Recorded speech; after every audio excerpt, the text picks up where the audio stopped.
부활의 복음에 대해서 말씀을 드리려고 합니다. 복음은 십자가만이 아니에요. 십자가 그 자체도 변질시켰지만 여러분, 복음에는 반드시 십자가와 부활이 짝을 이루어요. 예수님이 죽으시고 그리고 부활하신 것이 항상 복음에는 짝을 이루어요. 로마서 4장 25절에 보면 예수는 우리가 범죄한 것 때문에 내줌이 되고 또한 우리를 의롭다 하시게 하여 살아나셨느니라 그랬어요. 여러분, 그리스 말에 캐류그마라는 말이 있는데요, 선포라는 뜻입니다.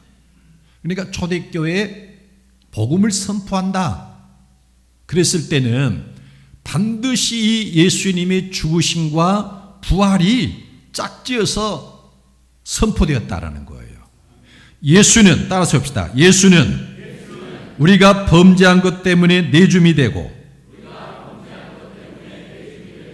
또한 우리를 의롭다 하시기 하여 살아나셨느니라. 자, 여러분 보십시오. 십자가와 부활은 기능이 달라요. 십자가는 우리의 범죄함 때문에 예수님 십자가에 내줌이 되셨습니다.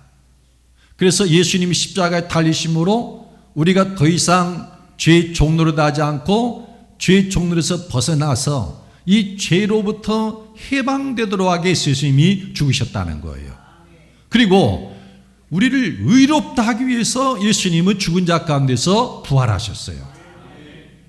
그러니까 죄의 문제와 관련해서는 십자가인데 의와 관련해서는 부활이라는 거예요. 그래서 복음에는 십자가와 부활이 반드시 짝지어 나오는데 오늘날 교회에서 전하는 복음에는 십자가만 있고 부활이 없어요. 그나마 십자가도 이상한 십자가를 전하는 거예요.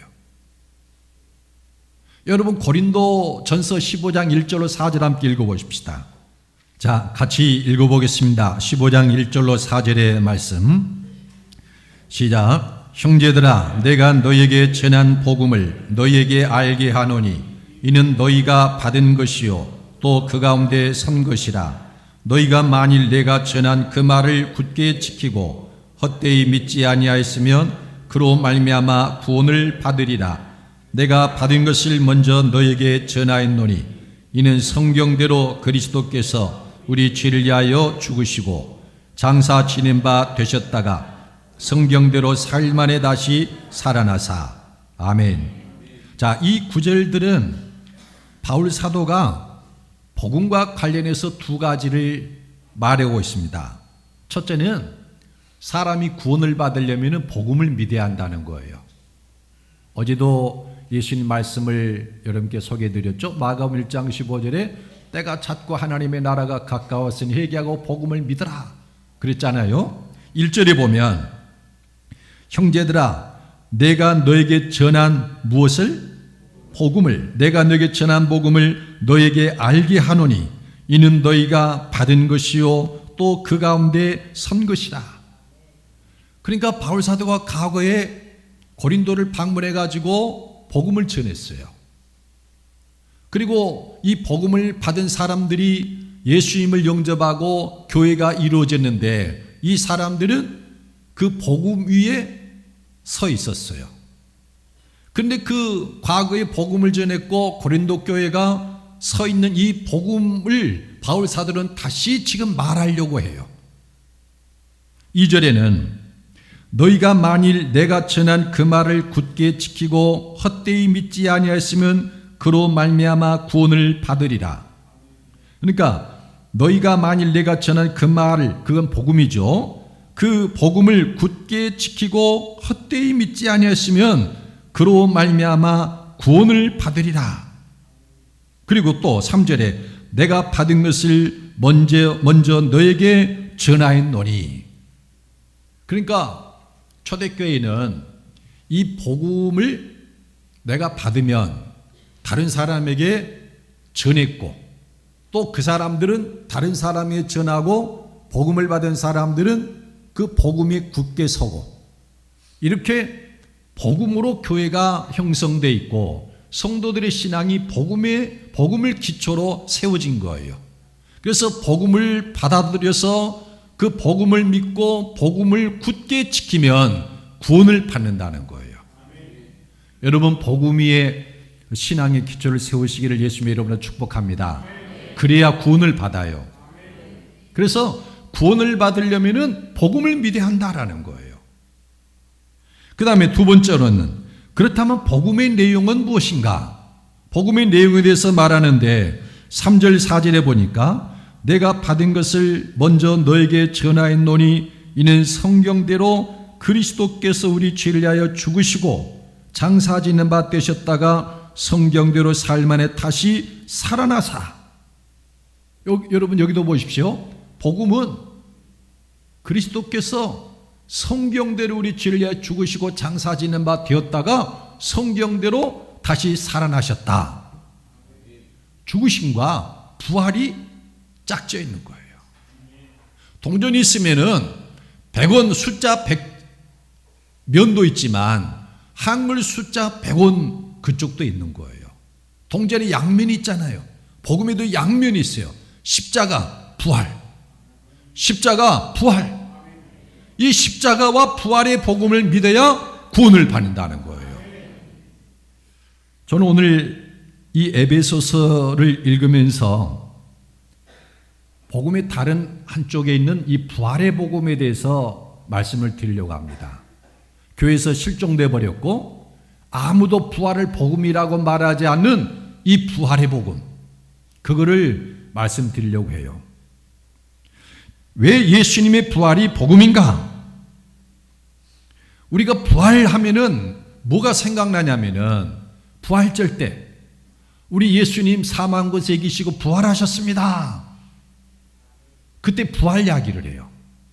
그리고 또 한 번 부활을 하면은 어느 때냐면은 성도가 이제 부름을 받아서 소천했을 때 땅에 묻으면서 하관식 예배를 드리면서 티끌로 돌아갔지만 우리 주님 오시는 날 그리스도 안에서 잠자는 자들은 부활할 것이다. 그러니까 부활 설교를 하면은 부활절하고 하관식 때 부활절 설교를 해요. 부활 설교를 해요. 그렇죠? 그런데 우리가 사도행전을 읽어보거나 성경을 읽어보면은 이 부활은 복음으로서 선포가 돼요. 복음으로서. 자, 여러분 오늘 에베소 2장 5절과 6절을 함께 읽어보십시다. 에베소 2장 5절과 6절의 말씀. 야, 시작. 허물로 죽은 우리를 그리스도와 함께 살리셨고 너희는 은혜로 구원을 받은 것이라. 또 함께 일으키사 그리스도 예수 안에서 함께 하늘에 앉히시니. 자, 여러분 여기 보시면 이 두 구절은 부활에 대해서 매우 중요한 사실 두 가지를 말씀을 하는데, 하나는 부활하면 하나님이 누구를 살리셨습니까? 5절에 허물로 죽은 누구를? 허물로 죽은 우리를 그리스도와 함께 살리셨고. 여러분, 그 부활은 하나님이 그의 아들 예수 그리스도를 죽은 자 가운데 살리셨죠. 근데 바울 사도는 지금 그 말을 하는 게 아니라 허물로 죽은 우리를 그리스도와 함께 살리셨고 해서 하나님이 살린 사람은 누구냐? 우리라고 말을 해요. 근데 또 한 가지, 언제 하나님 우리를 살리셨는가? 이게 중요한 거예요. 자, 여러분, 하나님이 언제 우리를 살리셨습니까? 자, 이미라는 과거와 지금이라는 현재와 앞으로 미래를 말할 때 과거입니까? 현재입니까? 미래입니까? 그렇죠. 과거죠. 과거. 그런데 여러분, 예수님 재림하실 때 그리스도 안에서 잠자던 자들이 무덤에서 살아날 것이다. 이거는 언제 일어날 거예요? 미래죠. 근데 바울 사도는 에베소 교회 성도들에게 허물로 죽은 우리를 그리스도와 함께 살리셨고, 하나님이 우리를 살리신 것은 이미 일어난 일이고 과거에 일어난 일이라는 거예요. 언제? 우리가 예수님 믿고 세례받을 때 하나님이 우리를 그리스도와 합쳐서 그리스도와 함께 십자가에 못 박혀 죽게 하고, 이걸 통해서 죄 종로에서 우리를 구원하신 겁니다. 그리고 그대로 놔둬버린 게 아니라 그리스도와 함께 살리셨고. 그런데 가로를 딱 하고 뭐라고 말합니까? 너희는 은혜로 구원을 받은 것이다. 구원이 뭡니까? 물어보면 사람들이 알 것도 같고 모를 것도 알쏭달쏭해요. 그런데 여러분, 구원은 부활한 거예요. 허물로 죽은 우리를 그리스도와 함께 살리셨고 너희가 은혜로 구원을 받은 것이다. 구원은 부활을 경험한 사람이 구원을 받은 거예요. 허물로 죽은 우리가, 여러분, 허물로 죽었다는 말은 죄와 허물로 인해서 하나님을 향해서 죽은 것이고 의에 대해서 죽은 것이에요. 하나님이 다가오셔가지고 야, 아무개 집사 툭툭 치는데 그 사람이 죽어 있으면 반응합니까? 못합니까? 못해요. 그게 하나님께 대해 죽은 자예요. 근데 죄가 슬그머니 와가지고 야, 아무개야 그러면 왜? 내가 뭐 할까? 죄에 대해 산 자예요.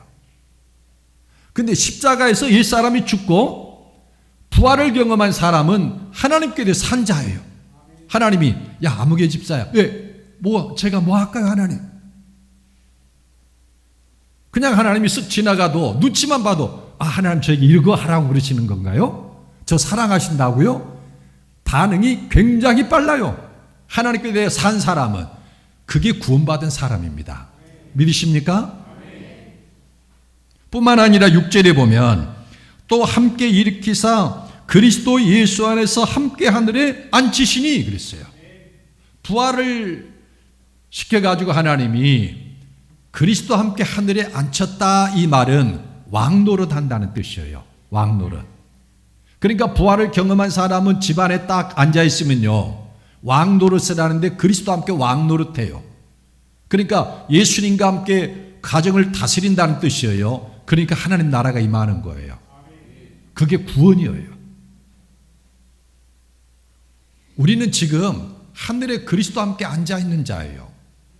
몸은 땅에서 살고 있지만 하나님의 나라와 그 영광 안에서 하나님 나라 질서를 가지고 가정을 다스리고 직장과 사회를 다스리는 사람들이 그리스도인이에요. 부활을 경험한 사람들. 이렇게 사도가 전하는 이 부활은, 하나님이 부활시킨 사람은 예수님뿐만이 아니라 우리를 살리셨고, 그것도 미래에 살리는 게 아니라 과거에 이미 부활시켰다라는 거예요. 여러분, 이것을 믿으시기 바랍니다. 저번에 제주에서 우리 여기 장로님이 사비를 이제 내가지고 제주도 호텔을 얻어가지고 목사님, 사모님 몇 분 초청해서 복음반을 이제 열었습니다. 그리고 이제 2박 3일 일정이 끝나고 그때 우리 차 목사님도 오셔서 같이 교제하고 복음에 대해 서로 나누고 그러셨는데, 이제 목사님들, 사모님들은 비행기 타고 가시고 저희랑 이제 장로님이랑 제주도에 있는 작은 교회를 방문을 했어요. 근데 이제 저는 만나기만 하면 복음 이야기를 합니다. 할 이야기도 없고 자신 있는 거라고는 복음밖에 없고, 그래서 복음 이야기를 하면서 제가 쓴 사도들이 전한 복음, 이 책을 이제 드리고, 그리고 이제 왔습니다. 근데 지난번에 귤 한 상자를 보내오셨어요. 그 농약도 하지도 않고 노지에서 재배한 거라고 맛있다고 하면서 한 박스를 보내와서 전화를 해가지고 감사합니다 하고 전화를 드렸어요. 그래서 넌지시 한번 물어봤어요. 목사님, 사도들이 전한 복음 읽어보셨습니까? 네. 어떻습니까? 그랬더니 좋았습니다. 반응이 제가 원하는 반응이 아니에요. 30%? 좋았습니다 하면은 별로 안 좋다는 말인지, 저는 아무튼 마음에 안 들어요. 근데 이제 그 목사님이, 근데 목사님, 저더러 목사님은 지금 교회에서 십자가 복음만 전한다고 그러시는데, 아닙니다. 어린이 전도협회에서 전하는 복음에는 십자가 복음과 부활의 복음이 있습니다. 그래요? 굉장히 반갑고 또 미심쩍기도 하는 거예요. 그래서 어떤 복음입니까? 어떤 부활입니까? 물어봤더니 우리 예수님 믿는 사람은 예수님도 물론 부활하셨지만 예수님 재림하시는 때 무덤에서 잠자던 사람들이 부활하지 않습니까? 또 살아있는 채로 재림 예수님을 맞이하면 우리의 몸이 영광스럽게 변화되는 거 아닙니까? 어린 전도협회에서 그 부활의 복음을 우리도 열심히 전합니다. 그러는 거예요. 그래서 제가 이제 이 에베소 2장 5절의 말씀을 인용을 해서 목사님 그것은 미래에 일어날 부활 아닙니까? 근데 지금 에베소서에는 허물로 죽은 우리를 살리셨고 이미 일어난 일을 말하지 않습니까? 과거에 일어났다는 겁니다. 그렇지 않습니까? 그랬더니 이제 상대방 이제 건너편에서 전화 건너편에 서니까 표정이나 것을 모르는데 아마 머리를 극적이는 것 같아요, 느낌이. 그리고 저에게 하는 말이 목사님 제가 다시 한번 그 책 읽어보겠습니다. 그렇게 하는 거예요. 그러니까 부활을 그렇게 익히 알아도 이미 하나님이 우리를 살리셨다는 이 부활의 복음을 거의 모르는 거예요. 제가 신학교에 입학한 것이 1978년도인데 그때 부활주일에 고 김응조 목사님이, 김응조 목사님 하면 우리 예성의 창립자이시죠. 굉장히 존경스러운 분인데 90이 넘으셔서 목소리가 울려요. 그러니까 사람이 나이가 들면 떨리잖아요. 근데 그 90이 넘으신 연세로 강단에 서셔가지고 부활절 설교를 하시는데 얼마나 강조해서 이 부활절 설교를 하시는지 그게 지금도 제게 생생히 기억에 남아있어요. 이분이 이제 설교를 쭉 하시면서 우리를 다 일어서라고 하더니 자 여러분 저를 따라서 하십시오. 여러분도 한번 따라서 해보시겠습니까? 한번 일어서 보십시오. 좀 불편하시지만 저 따라서 하셔야 되는 거예요. 예수 죽음. 자 예수 죽음. 내 죽음. 예수 부활. 내 부활. 다시 한번 예수 죽음. 내 죽음. 예수 부활. 내 부활. 앉으십시오. 이걸 근데 저는 2번밖에 안 시켰지만 거의 10번을 시키는 것 같아요. 10번을. 그러면서 여러분 제가 설교한 거 다 잊어먹어도 이것만은 절대로 잊어먹지 마세요 그러시는 거예요. 예수 죽음은 내 죽음이고 예수 부활은 내 부활이다. 예수 죽음 내 죽음 예수 부활 내 부활. 예수 죽음 내 죽음 예수 부활 내 부활. 그걸 얼마나 강조하시는지 노구를 이끌고 강단에서 그 떨리는 목소리로 예수 죽음 내 죽음 예수 부활 내 부활. 얼마나 우리에게 그 말을 심어주고 싶으셨으면 그렇게까지 하셨을까. 근데 저는 그 당시에 그래서 중요성을 몰랐어요. 그런데 그 후에 목회를 하면서 성경을 보니까 복음이 그리스도의 죽으심과 부활이 짝을 이루고 있고 예수 죽음이 내 죽음이고 예수 부활이 내 부활이라는 것을 영으로 깨닫게 되면서 그분의 그 메시지 그 말씀이 얼마나 소중한지 가슴이 떨리고 영이 떨리는 거예요. 예수 죽음 내 죽음 예수 부활 내 부활. 그러면 우리는 부활하기 전과 부활한 후는 어떻게 다른가? 이 부활을 경험한 성도 사람의 모습은 어떠하고 부활을 경험한 사람의 모습은 어떠한가? 여러분이 이 말씀을 들으시면서 자기 자신 한번 진단해 보시길 바랍니다. 자, 부활하기 전에 우리의 모습은 어떠한가? 에베소 2장 1절로 3절의 말씀. 자, 시작. 그는 허물과 죄로 죽었던 너희를 살리셨도다.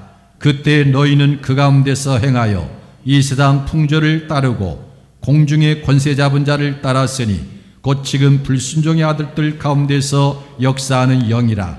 전에는 우리도 다 그 가운데서 우리 육체의 욕심을 따라 지내며 육체와 마음에 원하는 것을 하여 다른 이들과 같이 본질상 진노의 자녀였더니. 1절을 보면 본래 우리는 죽은 자였습니다. 허물과 죄로 죽은 자였는데 그는 허물과 죄로 죽었던 너희를 살리셨도다. 여러분, 부활이 이렇게 굉장히 자주 나와요. 아까 우리가 5절 읽었습니다마는 허물과 죄로 죽은 너희를 살리셨도다. 예수님을 죽은 자 가운데 살리신 것처럼 허물과 죄로 죽은 너희를 살리셨도다. 그리고 2절과 3절은 사람이 허물과 죄로 죽어 있을 때, 즉 부활을 경험하기 전에 생활 방식을 보여줘요. 부활을 경험하지 못한 사람은 세 가지를 따라 살아가요. 첫째, 이 세상 풍조를 따라 삽니다. 세상 사람들이 살아가는 대로. 그러니까 교회 안에 들어온 신자나 교회 밖의 불신자나 구분이 안 돼요. 신자라는 이름이 있고 교회는 다니고 신앙생활 하는데 세상 사람과 똑같은 흐름 속에서 살아가요. 여러분, 진짜 신자는 그 시민권이 하늘에 있어요.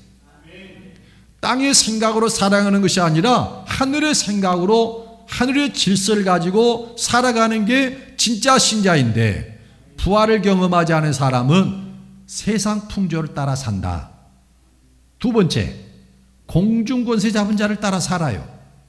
여러분, 2절과 3절 다시 읽어보십시다. 시작. 그때 너희는 그 가운데 생하여 이 세상 풍조를 따르고 공중의 권세 잡은 자를 따랐으니 곧 지금 불순종의 아들들 가운데서 역사하는 영이라. 전에는 우리도 다 그 가운데서 우리 육체의 욕심을 따라 지내며 육체와 마음이 원하는 것을 하여 다른 이들과 같이 본질상 진노의 자녀였더니. 두 번째로는 공중권세 잡은 자, 즉 불순종의 아들들 가운데서 역사하는 영, 그 영을 따라 산다. 불순종의 아들들이라는 것은 불신자들 아닙니까? 그 불신자들 가운데서 역사하는 영, 세상의 영, 마귀, 악한 자, 이 마귀를 따라서 살아간다는 거예요. 부활을 경험하지 못하면. 그러니까 신자나 불신자나 부활을 경험하지 않으면 똑같은 거예요.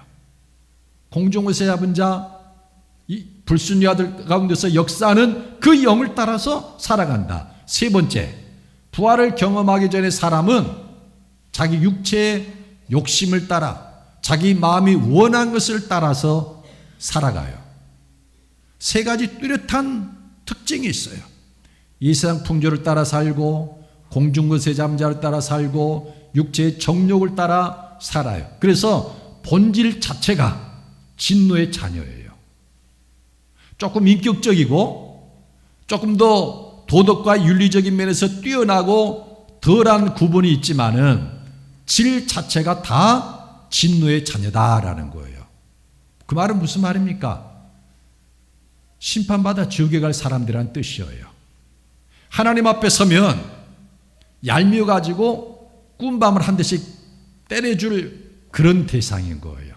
보기가 싫어요. 본질상 진노의 자녀란 말은. 이게 부활하기 전에 인간의 모습이다라는 거예요. 그렇다면 부활을 경험한 사람은 어떻게 되는가? 여러분, 2장 5절에서 10절을 같이 읽어보십시다. 시작. 허물로 죽은 우리를 그리스도와 함께 살리셨고 너희는 은혜로 구원을 받은 것이라. 또 함께 일으키사 그리스도 예수 안에서 함께 하늘에 앉히시니 이는 그리스도 예수 안에서 우리에게 자비하심으로써 그 은혜의 지극히 풍성함을 오는 여러 세대에 나타내려 하심이라. 너희는 그 은혜에 의하여 믿음으로 말미암아 구원을 받았으니 이것은 너희에게서 난 것이 아니요 하나님의 선물이라. 행위에서 난 것이 아니니 이는 누구든지 자랑하지 못하게 함이라. 우리는 그가 만드신 바라 그리스도 예수 안에서 선한 일을 위하여 지으심을 받은 자니 이 일은 하나님이 전에 예비하사 우리로 그 가운데 생하게 하려 하심이니라. 아까도 우리가 읽었지만 5절은 허물로 죽은 우리를 그리스도와 함께 살리셨다라고 합니다. 부활이죠. 허물로 죽은 우리를 그리스도와 함께 살리셨다.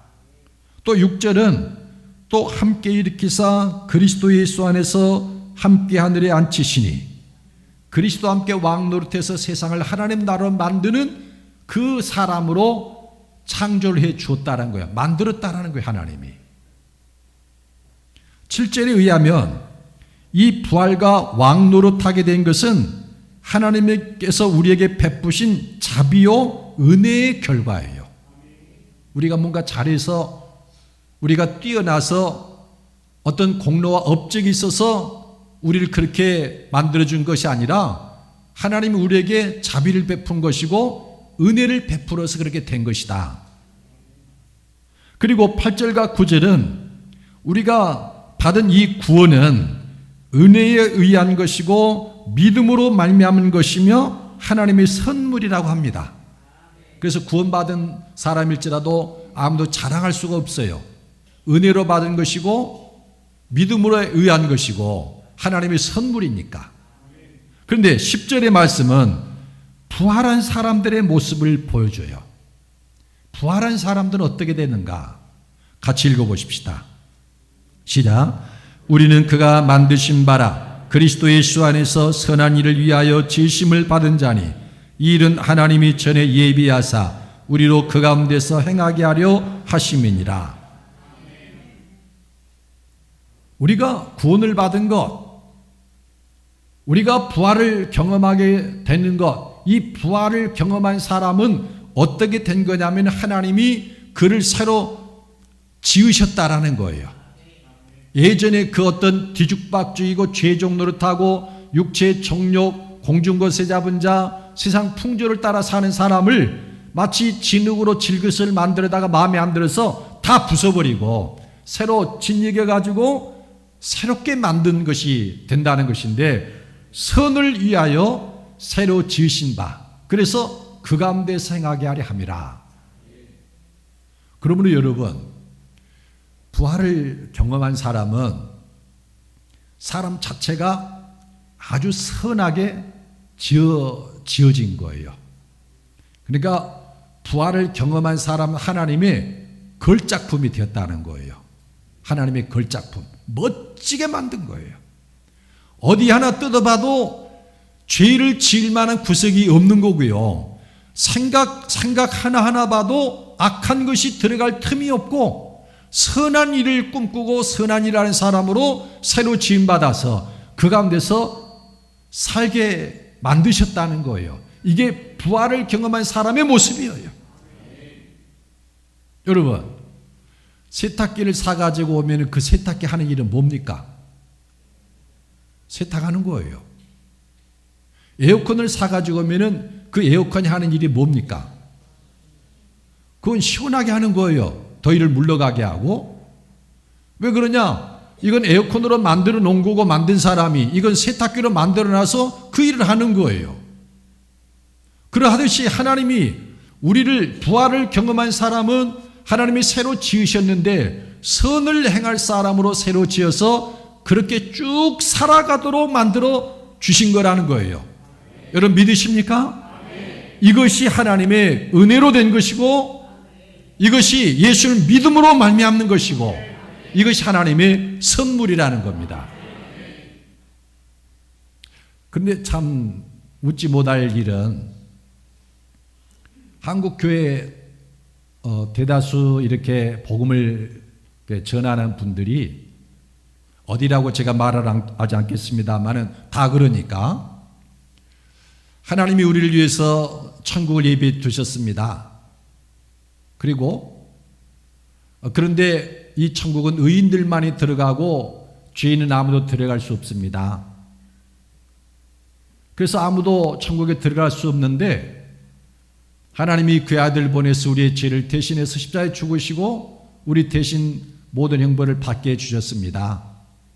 그래서 그 예수를 믿기만 하면 모든 죄 용서받고 우리는 값없이 은혜로 의롭다함 받고 구원을 받습니다.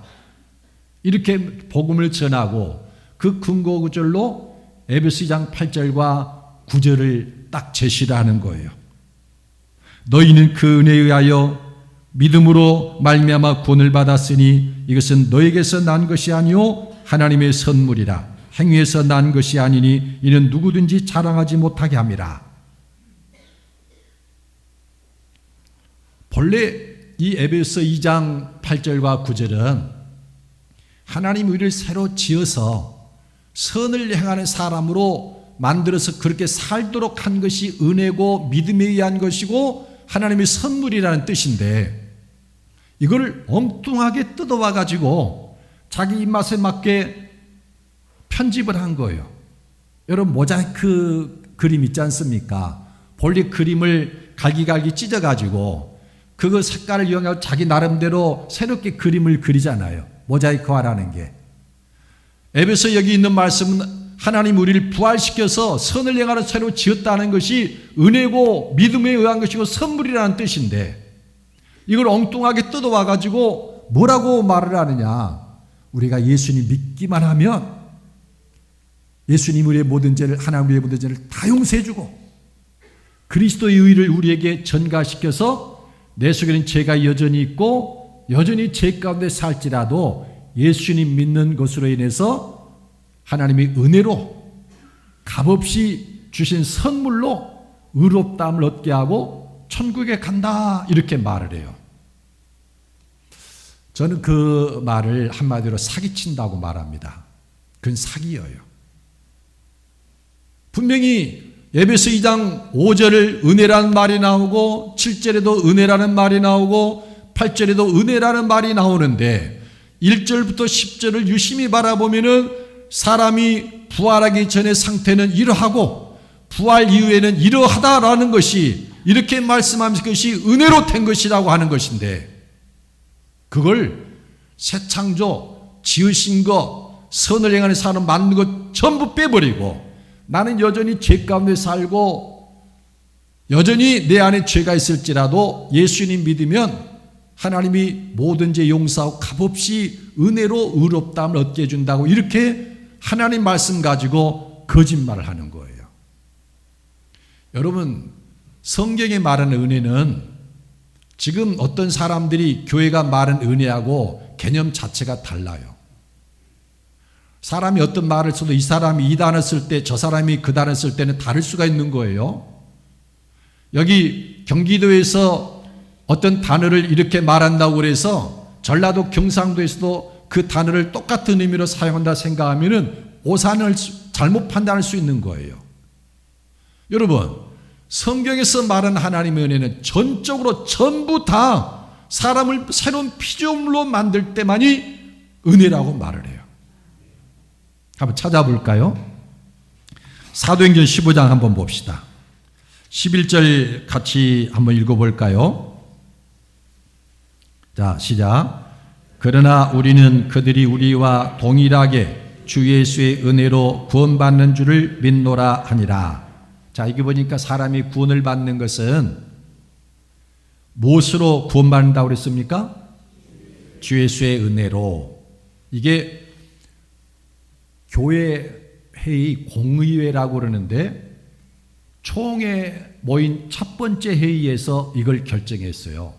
그 장소가 예루살렘 교회라고 그래서 제1차 예루살렘 공의회 이렇게 불러요. 사람이 구원을 받는 것은 주 예수의 은혜로 구원받는다, 이렇게 결의한 거예요. 근데 그 이유가 뭐냐? 8절에 보면 또 마음을 아시는 하나님이 우리에게와 같이 그들에게도 성령을 주어 증언하시고 믿음으로 그들의 마음을 깨끗이 하사 그들이나 우리나 차별하지 아니하셨느니라. 그런데 지금 너희가 어찌하여 하나님을 시험하여 우리 조상과 우리도 능히 매지 못하던 멍이를 제자들의 목에 두려느냐? 그러나 우리는 그들이 우리와 동일하게 주 예수의 은혜로 구원받는 줄을 믿노라 하니라. 그래, 이 말은 무슨 말인가 하면, 은혜가 뭔 말이냐면은 예수님을 믿을 때 하나님이 그 사람에게 성령을 부어주시고 그 성령이 우리 안에 들어오는 순간에 마음을 깨끗하게 해서 사람 자체가 청결해지는 거예요. 악한 것을 생각하지 않고 더러운 짓 하지 않고 마음 자체가 그런 것들을 생각하지 않는 거예요. 얼핏 들었다가도 그 마음에서 회개하고 금방 지워버리는 거예요. 이게 은혜예요. 성령이 임하고 그 성령께서 우리를 정결케 하는 게 은혜라는 거예요. 로마서 3장 24절 한번 봅시다. 자, 로마서 3장 24절 말씀 시작. 그리스도 예수 안에는 속량으로 말미암아 하나님의 은혜로 값없이 의롭다 하심을 얻은 자 되었느니라.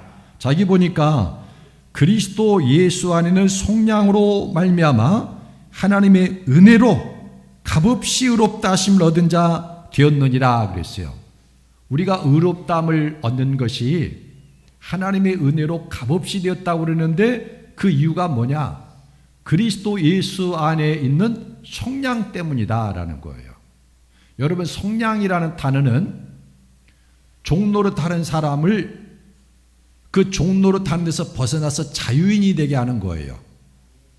그러니까 그리스도 예수 안에 속량이라면 무슨 말이냐면은 죄 종노릇하던 그 사람이 죄 종노릇에서 벗어나서 더 이상 죄 가운데 살지 않는 게 속량이에요. 아폴리트로시스라는 그리스어예요. 노예 생활하던 사람, 종노릇하는 사람이 자유인이 되는 것, 종노릇에서 벗어나는 것.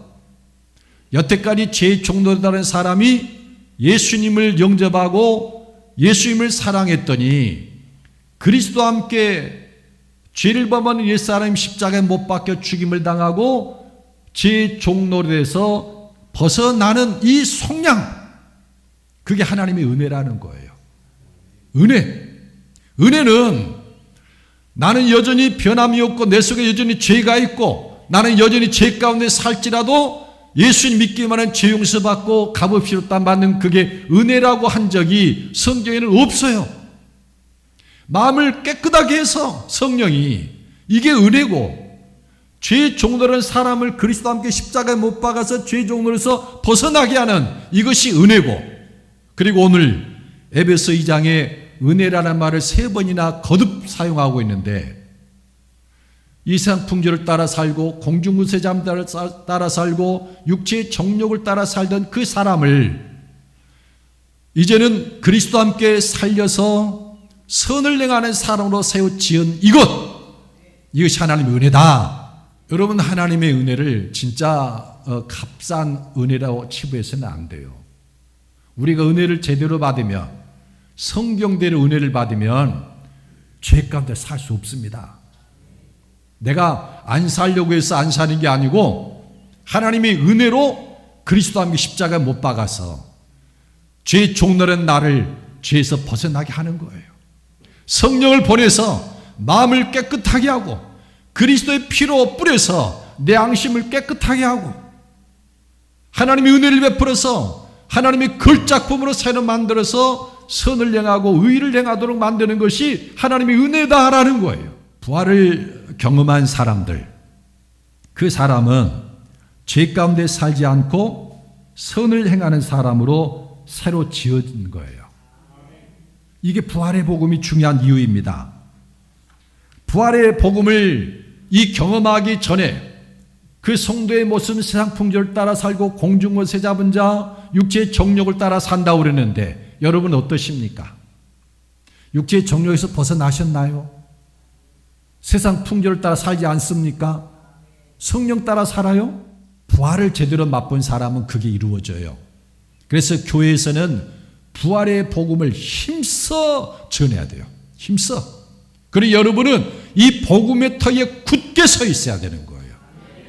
하나님이 나를 그리스도와 함께 십자가에 못 박아서 죄 종노릇한 옛사람을 십자가에서 못 박아 죽게 했고 나를 죄 종노릇에서 벗어나게 하셨다. 이 십자가 복음에 굳게 서고 하나님이 허물과 죄로 죽은 나를 그리스도와 함께 살리셨고 우리는 그가 만드신 바라 선한 일에 새로 지으신 바니 우리로 그 가운데 생하게 하려 함이라. 아멘. 나는 이 부활의 복음을 믿습니다. 이 십자가와 부활의 복음에 굳게 서 있을 때 구원을 받는 거예요. 그런데 부활의 복음을 알지도 못하고 부활의 복음을 전파하지도 않고 부활의 복음 그게 뭐예요? 이렇게 해가지고 무슨 구원이 있습니까? 부활의 복음이 선포되어야 그때 진정으로 구원을 받는 거예요. 구원은 보증수표도 아니고 약속어음도 아니에요. 구원은 지금 당장에 알게 돼 있는 거예요. 내가 알아요. 내 마음이 정결해졌는가? 선한 것을 생각하고 선한 일을 하는가? 악한 일을 할 것 같으면 양심이 찔러서 도저히 견딜 수 없어서 악을 포기할 수 있는가? 알아요. 그리고 자기 주변에 아내가 알고 남편이 알아요. 자식들이 알아요. 우리 엄마 달라졌어. 우리 아버지 달라졌어. 압니다. 제일 먼저 자기가 알고 그 다음에 가족이 알고 그러면서 점점 바깥으로 알아가는 거예요. 그런데 이 십자가 부활의 능력을 경험하지 못하는 사람들은 포장을 잘해요. 그래서 교회 와서 거룩해요. 도시나 마을에 가서도 예수 믿는 척 잘해요. 영국도 잘해요. 근데 어디서 들키느냐? 집에서 들켜요. 당신이 목사라고, 당신이 장로고 권사라고, 난 다 알아. 다 속여도 내 눈으로 못 속여. 십자가의 능력을 경험하지 못하고 부활의 능력을 경험하지 못하면 연극은 할 수 있어요. 신자의 연극은 잘해요. 그런데 자기와 가족은 못 속이는 거예요. 근데 반대로 십자가 부활의 복음을 경험한 사람은 저 바깥의 사람은 잘 구분을 못해요. 근데 나는 알아요. 가족이 알아요. 제일 먼저 가정이 변화되거든요. 내 남편이 변하고 내 아내가 변하고 내 부모가 변화된 것을 가족은 제일 먼저 알잖아요. 교회 가서 드러나기 시작해요. 세상에 나가서도 드러나기 시작하는 거예요. 안에서부터 밖으로 변화가 일어나는 거예요. 이게 하나님의 보좌에서 나오는 생명수가 복음의 능력을 통해서 내 안에 흘러들고 이게 차고 넘치니까 흘러가는 거예요. 자기 가족에게 먼저. 여러분, 물은 차고 넘치면 제일 먼저 가까이에 흘러가잖아요. 여기도 안 넘치고 그러는데 저쪽부터 차고 넘치나요? 그러는 부분은 없어요. 이런 역사 있기를 예수님의 이름으로 축복합니다. 그런데 진짜 부활이 중요한 이유가 있는데요. 이 부활의 복음이 왜 교회에 선포되고 부활의 능력을 경험해야 되는가? 정말 중요한 게 있어요. 그거는 하나님이 우리를 부르시고 구원하신 그 목적을 성취하는데 부활의 복음은 절대적이기 때문이에요. 여러분 1장 20절로 23절 함께 읽어보십시다. 자, 시작. 그의 능력이 그리스도 안에서 역사하사 죽은 자들 가운데서 다시 살리시고 하늘에서 자기의 오른편에 앉히사 모든 통치와 권세와 능력과 주권과 이 세상뿐 아니라 오는 세상에 일컫는 모든 이름 위에 뛰어나게 하시고 또 만물을 그의 발 아래 복종하게 하시고 그를 교회의 머리로 삼으셨느니라. 교회는 그의 몸이니 만물 안에서 만물을 충만하게 하시는 이의 충만함이니라. 9절은 부활과 관련해서 우리에게 세 가지를 말해주는데요. 그 첫째는 하나님이 예수님을 죽은 자 가운데 살리신, 그러니까 하나님이 예수님을 죽은 자 가운데 살리신 그 목적이 무언가를 보여줘요. 하나님이 왜 예수님을 죽은 자 가운데 살리셨는가? 그거는 예수님을 만물의 통치자로 세워서 만물을 하나님의 생명으로 충만케 하는 일이에요. 20절에 그랬죠. 그의 능력이 그리스도 안에서 역사하사 죽은 자들 가운데서 다시 살리시고 하늘에서 자기 오른편에 앉히사 모든 통치와 권세와 능력과 주권과 이 세상뿐 아니라 오는 세상 일컫는 모든 이름에 뛰어나게 하시고 또 만물을 그 발 아래 복종하게 하시고 그를 만물의 교회 머리로 삼으셨느니라. 교회는 그의 몸이니 만물 안에서 만물을 충만케 하시는 이의 충만함이니라. 그러니까 하나님이 예수님을 죽은 자 가운데 살리신 그 최종 목표가 뭐냐면은 만물을 하나님의 생명으로 충만케 하려 합니다. 만물, 하나님이 필요하신 그 피조물들을 말하는데 피조물에는 어떤 것이 있나요? 하나님이 만드신 피조물 속에는 하나님이 만드신 게 뭐죠? 자, 바깥에 한번, 지금 밤이라서 캄캄해 안 보이나요? 아, 여기 있네요. 이거 만물 중에 하나죠? 네. 나만 있구나. 근데 여러분 주변에 있는 사람도 하나님의 피조물이에요. 그러니까 하나님은 이 하나님의 생명이 결핍되어 있는 그 사람들 속에 하나님의 생명을 풍성하게 들어가게 해서 그 만물을 아주 꽃처럼 그 창조 때보다 더 아름답고 영화롭게 회복시키는 것이 하나님의 꿈이고 목표라는 거예요. 이게 하나님의 꿈입니다. 만물을 하나님의 생명으로 충만하게 하는 것. 그리고 두 번째로는 하나님이 만물을 충만케 하는 이 꿈을 성취하는 방법에 대해서 말을 합니다. 하나님은 만물을 충만케 하는 이 일을 위해서 어떤 방법을 취하시는가? 예수님을 만물의 통치자로 세울 뿐만 아니라 교회의 머리 마르는 거예요. 교회의 머리로 삼으시고 예수님 믿는 그 교회 그리스도인의 모임인 교회를 그 그리스도의 몸이 되게 하신다. 자, 여러분, 머리와 몸이 딱 합체가 되면 뭐가 되나요? 머리와 몸이 합체가 되면 뭐가 돼요? 사람이 되죠. 사람을 히브리 말로 아담이라고 합니다. 아담. 여러분, 창세기 1장, 2장 이렇게 읽어보면 하나님이 세상을 창조하시고 마지막 날에 하나님의 형상대로 사람을 창조해서 그리고 그 사람에게 만물을 다스리도록 하지 않습니까? 아담에게. 그래서 하나님이 창조하신 그 질서를 유지하고 하나님의 생명으로 충만한 세상을 계속해서 유지하도록 그렇게 사람을 만든 거예요. 근데 이 사람이 타락해가지고 실패하니까 이 하나님의 계획이 사람 때문에 우수수 무너져 버리잖아요. 그래서 피조물도 저주 가운데 탄식하며 지내는 게 현실 아닙니까?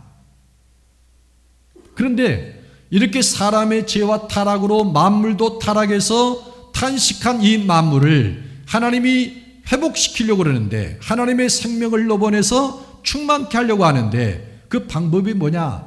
예수님을 교회의 머리가 되게 하고 교회를 그의 몸이 되게 해서 마치 아담, 이 사람이 세상을 다스리고 통치함으로 하나님의 나라 생명으로 충만한 세상을 만드시려고 한다는 거예요. 교회, 너무너무 영광스러운 존재예요. 교회는 하나님의 생명이 머리신 예수님에게 흘러들어와서 그 예수님이 우리에게 충만함을 공급하실 때 우리는 그 충만한 생명을 흘러보내면 만물이 제일 먼저 내 안에 난 남편, 내 자녀들이 그 생명으로 충만함을 입고 하나님의 생명으로 가득한 그런 천국을 만드는 거예요. 그게 교회의 역할이라는 거예요. 제가 2009년인가요? 미국의 한 집회에 참석을 했는데 아주 영성이 깊은 목사님이 인도하는 그런 집회에 참석을 했었습니다. 근데 제가 참 신비한 것들은 참 저도 참 이렇게 꺼려온 것들이 많았는데 그만 제가 입신을 해버렸어요. 50이 넘은 목사가 말이죠. 잠자는 것도 아니고 깨어있는 것도 아니고 근데 그렇게 입신을 했는데 여러분 저 굉장히 이성적인 사람입니다. 여러분 저 성경 해석하는 것 보시오. 얼마나 과학적이고 철두철미하고 합리적인지. 저 공부 잘했거든요. 저는 제 위에 있는 사람을 눈 뜨고 못 봤어요. 여러분 중에도 공부 잘한 사람 많이 있습니다만은 자존심이 허락하지 않았어요. 그러니까 굉장히 이성적이고 그런 사람이 입신을 했는데 아마 하나님의 부르심이었던 것 같아요. 예수님이 성큼성큼 걸어오시는 거예요. 큼지막한 예수님이 야 금성아 내 몸으로 들어와봐. 주님이 왼팔을 이렇게 내미시길래 제가 이 왼팔을 타고 예수님 몸으로 들어왔어요. 와, 그 팔이 큰 그 제주도의 만장굴처럼 그렇게 동굴처럼 큼지막한 거예요. 그런데 빛도 없고 그무리하니 아름다운 것도 없고, 아니 왜 예수님의 몸 안이 이렇게 아름다운 것도 없고 어두컴컴하고 이럴까? 그러면서 오른쪽 팔로도 가봤어요. 마찬가지예요. 어두침침하고 아름다운 것도 없고, 이런 만장굴 가보면 꼭 그렇잖아요. 빛도 없고 아름다운 것도 없이 그냥 화산 쇠설물이 쓱 지나간 거 텅 빈 동굴이잖아요. 꼭 그러는 거예요. 이상하다. 몸통으로 내려봤어요. 여긴 아주 칠흑같이 어두워요. 근데 예수님의 이 심장 부분에 횃불 요만큼보다 좀 더 큰 횃불 하나가 타오르고 있는데, 기름이 다 떨어진 횃불, 어른들은 아실 거예요. 젊은 사람들은 모르고, 횃불을 안 봤으니까. 기름이 다 떨어지면 나중에 헝겊이 타느라고 그 뿌야면서 틱틱 하면서 타는 그게 있어요. 그 모습인 거예요. 아니 왜 예수님의 심장이 기름이 다 떨어진 횃불처럼 저렇게 꺼져가는 불일까? 왜 하였어요? 그래서 이제 더 밑으로 배로 내려가는데요. 이 배가 얼마나 넓은지. 그런데 실개천 같은 것들이 하나씩 하나씩 모이는데, 여기 예수님 심장에 있던 그 불들이 하나씩 하나씩 흘러 내려가는 거예요. 이런 것들이 모아지니까는 조금 또랑처럼 이렇게 물이 졸졸졸 흐르는 것이 되더니, 그 다음에는 그보다 좀 더 넓은 개천이 되고, 나중에는 저 한강처럼 거대한 강이 돼가지고 흐르는데, 물이 흐르는 게 아니라 그 심장에서 봤던 불이 강이 돼서 쫙 흐르는 거예요. 그러면서 그 칠흑같이 어두운 그 예수님의 몸 안을 환하게 비추는 거예요. 참 이상하다. 그리고 이제 그 환상도 끝나고 저도 이제 그 입신에서 이제 벗어났는데, 그래서 그 강사님한테 이제 그런 이야기를 하고, 이게 뭔지 잘 모르겠습니다 그랬더니 설명을 쭉 하시는 거예요. 그리고 그 후에 성령께서 저에게 이렇게 깨닫게 하는 것도 있는데, 제가 본 것은 예수님의 몸인데 그게 교회 모습이라는 거예요. 교회. 오늘날에 이게 교회 모습이다. 아름다운 것도 없고 빛도 없고 캄캄하고, 그 빛은 꺼져가기 일보 직전이고. 여러분 요한계시록 저 말미에 보면은 하늘에서 내려온 새 예루살렘의 모습이 보이잖아요. 그게 교회의 모습인데, 문은 진주문으로 돼 있고 길은 정금으로 돼 있고 녹보석, 홍보석, 그 벽들이 아름다운 보석으로 치장이 되고 어마어마한 그 빛을 내는 아름다운 것이잖아요. 이게 교회의 본래 모습인 거예요. 그런데 저에게 보이신 교회 모습은 처참하게 말할 수 없는 거예요. 그 강사님 저에게 그러는 거예요. 목사님은 하늘의 불을 옮겨 붙이는 자입니다. 스카이 파일럿 라이트입니다. 그런 거예요. 스카이 파일럿 라이트가 뭡니까? 물어봤더니, 여러분 그 가스불 이렇게 있을 때 화구가 이렇게 동그랗게 있잖아요. 처음에 이렇게 탁 켜면은 칙 하고 나온 거 있죠. 그리고 이것이 이제 다닥 하면서 쫙 돌려붙잖아요. 이게 파일럿 라이트래요. 파일럿 라이트. 근데 스카이니까 하늘의 불을 옮겨 붙이는 자라는 거 저더러. 에이, 강사님 무슨요? 저는 조그만 교회 그리고 천안같이 조그만 도시에서 목회하는데 제가 어떻게 그런 일을 하겠습니까? 그랬더니 목사님 걱정하지 마시고 그냥 하나님이 때에 따라 주는 말씀 그거를 그냥 설교 시간에 그냥 선포만 하십시오 그러는 거예요. 그까짓 거야 못할 게 어디 있어요. 그러면서 이 십자가 부활의 복음을 절절히 가르쳐 주시는 거예요. 이 의를 못 달게. 제가 여기 이런 말씀 있지 않습니까? 끝까지 읽어봐. 앞에서부터 읽어봐. 그건 이거잖아. 수시로 가르쳐 주시면서 그때 깨달은 것이 성령께로부터 배움받은 것이 십자가와 부활의 복음이에요.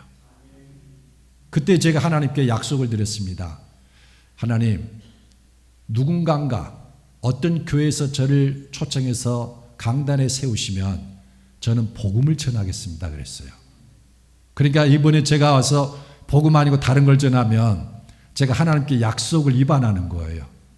그래서 하나님께 약속을 지키기 위해서 지금 그러는 거예요.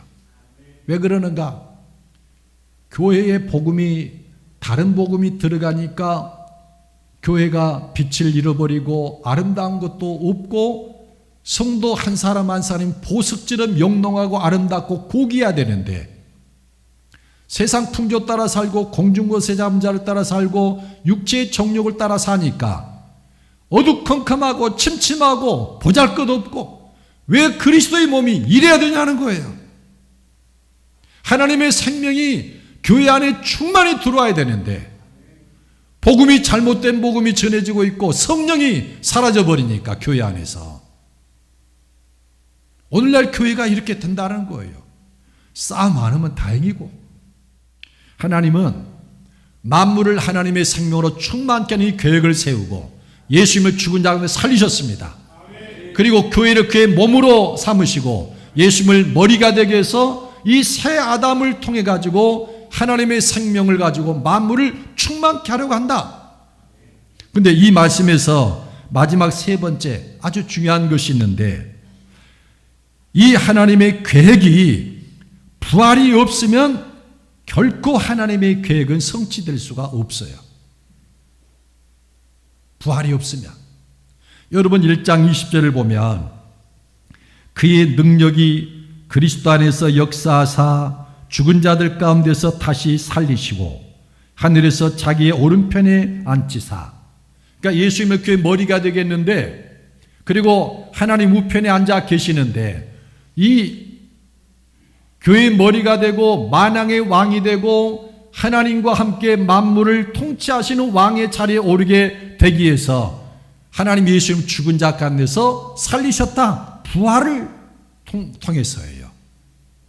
그리고 허물과 죄로 죽어서 이상풍조를 따라 살고 공중거세 잡은 자를 따라 살고 육체의 정욕을 따라 살아서 본질상 진노의 자녀인 우리를 하나님이 그리스도와 함께 살려서 그리스도와 함께 하늘에 앉히는 거예요. 그리스도의 몸을 사람들이 그 교회가 담당을 해야 되는데 그리스도의 몸의 역할을 감당할 교회가 되려면 부활을 경험해야 된다는 거예요. 부활. 예수님도 부활, 교회도 부활. 이 복음이 부활의 복음이 선포되고 그 복음이 교회 안에 정착이 되고 확장이 될 때 하나님이 만물을 충만케 하려는 이 계획이 서서히 진행되는 거예요. 그런데 이 부활의 복음이 안전해지고 있어요. 교회 안에서. 아니, 부활의 복음이 뭔 줄도 몰라요. 부활의 복음? 그러니 부활의 복음을, 부활의 권능을 체험할 사람이 어디가 있겠습니까? 부활의 권능을 경험해 보지도 못하고 여전히 세상 풍조 따라 사는 이 사람들 가지고 하나님이 무슨 일을 하겠습니까? 아무 일도 못해요. 그래서 부활의 복음이 정말 필요하고 우리가 부활의 복음 위에 굳게 서야 될 필요가 있습니다. 여러분 예수 부활, 내 부활인 것을 믿으십니까? 이 복음에 굳게 서야만 구원받을 줄 믿으십니까? 부활의 복음이 우리 양평 개군 영광교회에 큰 세력을 떨치고 이 부활의 권능들이 온 성도들 가운데 넘치기를 축복합니다. 제가 여러분 사도행전 한번 읽어보십시오. 나를 잡아서 시간을 내서 사도행전 읽어보시면 사도들과 복음 전도자들이 얼마나 부활에 대해서 자주 외치는지 한번 유심히 봐보십시오. 사도들의 메시지의 가장 중점이 부활이었어요. 부활이 그만큼 중요하니까 사람을 부활시키고 모든 피조물들을 부활시키는 것이 부활의 복음에 달려있으니까 그들은 부활을 목숨처럼 그렇게 소중히 여기고 전했어요. 오늘 이 부활의 복음을 전했는데 이 부활의 권능들이 여러분 가운데 나타나서 하나님의 생명이 머리 되신 교회, 그리스도에게, 그리고 머리 되신 그리스도와 그의 몸인 교회에게 그 생명을 흘러 보내주고, 우리가 그리스도 안에 있으면은 충만함을 경험할 수 있어요. 그리고 그 생명으로 여러분 주변 사람들에게 흘러 보내십시오.